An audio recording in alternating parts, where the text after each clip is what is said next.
조갑제TV 시청자 여러분 안녕하십니까. 2021년 10월 30일 저녁 9시입니다.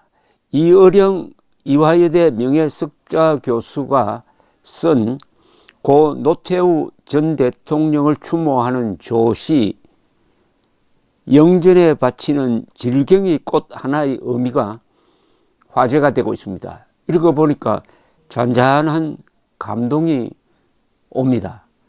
이어령 전 장관은 이분이 감투를 참 싫어하는 사람입니다. 영원한 자유인으로서 자유분방하게 시도 쓰고 시나리오도 쓰고 그리고 좋은 책도 내고 해서 일세를 풍미한 문필가죠.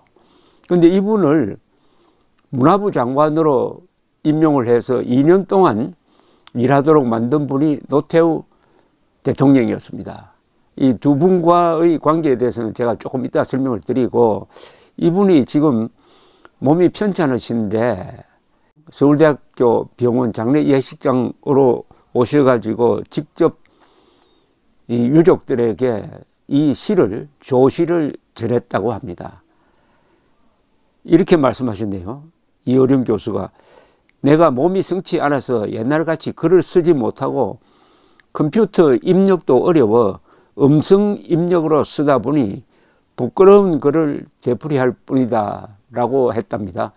그런데 이 시는 대통령 유족이 언론에 공개하면서 알려지게 되었습니다.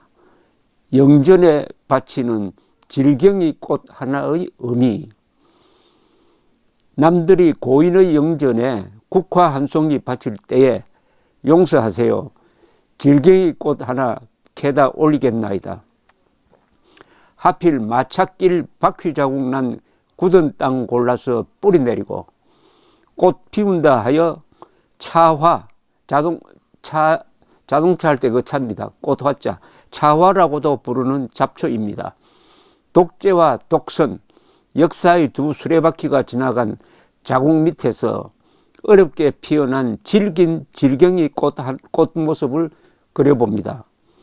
남들이 서쪽으로 난 편하고 따뜻한 길 찾아다닐 때 북녘 차가운 바람 미끄러운 얼음 위에 오솔길 내시고, 남들이 색깔이 다른 차이를 치고 잔치상을 벌일 때 보통 사람과 함께 손잡고 가자고 살인문 여시고, 남들이 부국 강병에 골몰하여 버려둔 황야에 새든 문화의 집 따로 한 채 만들어 세우시고, 이제 정상의 영욕을 역사의 길목에 묻고 가셨습니다. 어느 맑게 개인 날 망각에서 깨어난 질경의 꽃 하나. 남들이 모르는 참 용기의 뜻. 참아라, 용서하라, 기다리라. 낮은 음자리표 바람소리로 전하고 갈 것입니다. 요 시는 제가 한 번 더 읽어드려야 되겠습니다. 영전에 바치는 질경의 꽃 하나의 의미. 이어령. 남들이 고인의 영전에 국화 한 송이 바칠 때에 용서하세요. 질경의 꽃 하나 캐다 올리겠나이다. 하필 마찻길 바퀴 자국 난 굳은 땅 골라서 뿌리 내리고 꽃 피운다 하여 차화라고도 부르는 잡초입니다. 독재와 독선, 역사의 두 수레바퀴가 지나간 자국 밑에서 어렵게 피어난 질긴 질경의 꽃 모습을 그려봅니다. 남들이 서쪽으로 난 편하고 따뜻한 길 찾아 다닐 때 북녘 차가운 바람 미끄러운 얼음 위에 오솔길 내시고, 남들이 색깔이 다른 차이를 치고 잔치상을 벌일 때 보통 사람과 함께 손잡고 가자고 살인문 여시고, 남들이 부국 강병에 골몰하여 버려둔 황야에 새든 문화의 집 따로 한 채 만들어 세우시고, 이제 정상의 영욕을 역사의 길목에 묻고 가셨습니다.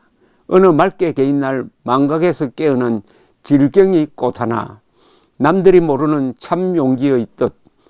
참아라, 용서하라, 기다리라. 낮은 음자리표 바람소리로 전하고 갈 것입니다.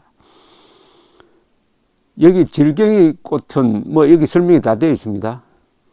아주 마차가 다니는 그 굳어진 땅속을 헤치고 나오는 잡초입니다. 이 잡초를 노태우 대통령에게 비유를 하고 동시에 노태우 대통령이 잡초 같은 서민들을 향한 따뜻한 마음을 가졌던 분이라는 것을 표현하고 있습니다. 여기 등장하는 참 용기는 노태우 대통령이 만든 말입니다. 물태우란 욕을 먹으면서 민주화의 과정을 그냥 물끄러미 지켜보면서 참았던 그 마음을 측근들에게 참아라, 용서하라, 기다리라. 그러면 민주주의가 된다. 민주주의는 인내가 필요하다. 이렇게 말했다는 것입니다. 참아라, 용서하라, 기다려라. 그 노태우 대통령이 10년 이상 투병을 했습니다. 10년 이상 누워 계셨어요. 의식은 살아 있었습니다. 그러니 얼마나 더 고통스러웠겠습니까? 그러나 이분이 누워서도 짜증내는 걸 본 적이 없다고 합니다. 그야말로 참 용기를 실천하신 분이라고 생각이 듭니다. 이어령 장관이 정말 좋은 시를 써서 한 시대를, 그리고 그 시대를 이끌었던 노 대통령의 진정한 용기와 이분의 따뜻한 마음을 잘 담았습니다. 노태우 대통령은 이 예술적 감수성이 매우 뛰어난 분입니다. 이분은 사단가도 짓고 노래도 잘 부르고 배삼의 무초 등 자신의 애창곡을 담아서 테이프를 만들어 가지고 퇴임 기념 선물로 돌린 분이기도 합니다. 이런 음악적 감수성은 아버지로부터, 일찍 여인 아버지로부터 받았다고 합니다. 그리고 예술가들을 아주 존중을 했습니다. 그런 경험은 아마 서울올림픽 조직위원장으로서 이분이 많은 생각과 넓은 시야를 갖게 되었다고 생각합니다. 서울올림픽 조직위원장을 하니까 이분이 외국 여행을 많이 했습니다. 그것이 이분의 안목을 또한 넓혔다고 저는 생각을 합니다. 서울올림픽을 준비를 하면서 예술 문화 분야를 아주 중시하게 되었습니다. 서울올림픽 개막식을 보신 분은 기억하시겠죠. 1988년 9월 17일 서울올림픽 개막식은 역대 개막식 중에 최고로 꼽힙니다.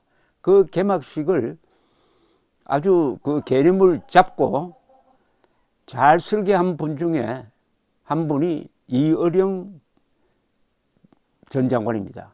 그때는 장관이 아니었습니다. 그 개념을 벽을 넘어서로 잡았습니다. 브레이킹 다운 더 월, 벽을 넘어서. 그때 동서가 갈라져 가지고 치열한 냉전을 벌이고 있는 가운데서 반쪽 올림픽이 두 번 열렸습니다. 모스크바 올림픽, 로스앤젤레스 올림픽.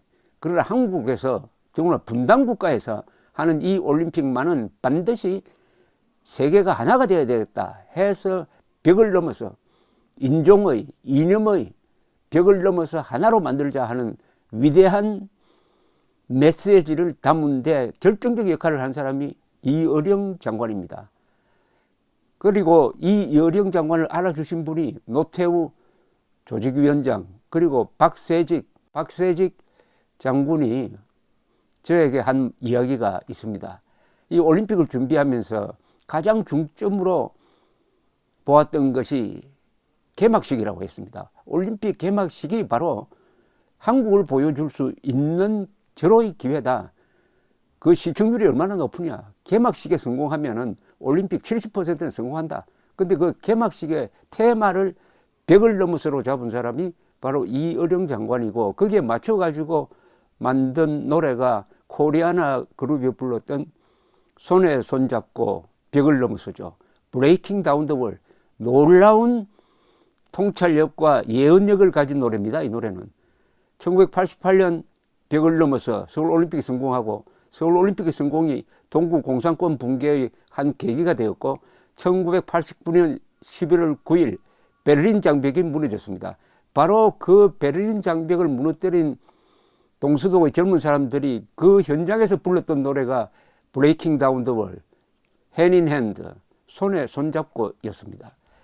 그리고 서울올림픽 개막식은 군사 문화와 우리가 자랑하는 군사 문화와 우리가 자랑하는 문민 문화가 합쳐진 겁니다. 거기서 1000명 이상이 태권도를 하는 그런 모습도 있었고, 굴렁쇠도 나오고, 거대한 북을 가지고 웅장하게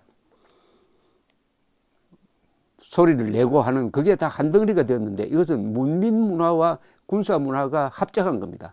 문민 문화를 대표하는 분이 이어령 장관, 그리고 군사 문화를 대표하는 분이 박세직, 노태우, 전두환, 이런 분이죠. 1988년 9월 17일은 저의 생애에서 가장 감동적이고 가장 멋진 날이었습니다. 그때 바로 그 근사한 이벤트라고, 역사적 이벤트입니다. 이거는 그걸 만들어 주신 분이 바로 이어령 장관인데, 잊지 않고 이런 시를 써서 영전에 바쳤다는 소식을 들으니까 오늘 김부겸 국무총리가 조사 같지 않는 조사를 하면서 유족들 앞에서 앞으로도 계속 사과를 하라느니, 노태우 대통령이 왜 생전에 사과 안 했느냐고 추궁하는 듯한 이런 오만방자한 조사로 기분이 나빴는데, 이 시를 한번 읽어보니까 그래도 마음이 좀 안정이 됩니다.